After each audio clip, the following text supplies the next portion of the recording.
আমি নাম বলবো না, একজনকে জিজ্ঞেস করেছিলাম, ভাই আইন শৃঙ্খলা যারা নিয়োজিত নাম বললে চাকরি থাকবে না। শালার বুধেরা চুপ থাক। উনি বললেন আল্লাহর কাছে, শালার বুধেরা দেন, শালার বুধেরা আরে বাড়াই দেওয়া হয় না, আল্লাহর কাছে বিচার রইল।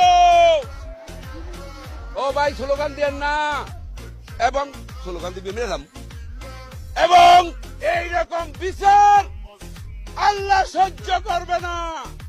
যার আই তুমি ঠিক দাও কেন, শালার পুত ভোট দেন দান, আবার ঠিক দাও। সবাই হাত তোলেন। ওই শালার পুতেরা মুনাজাত কর, মুনাজাত কর, পুরো শালার পুতেরা মুনাজাত কর। মাইক আনতে বলছেন, আল্লাহ তোমার কাছে বিচার দিল, আওয়ামী সন্ত্রাসীদের সাথে। ওই ওই এটা করে কোনদিন মনে মনে খুবই সারা কালেমা তয়্যিব লা ইলাহা ইল্লাল্লাহু মুহাম্মাদুর রাসূলুল্লাহ। আপনারা সবাই বাড়ি যান, শনিবার হরতাল হরতাল হরতাল।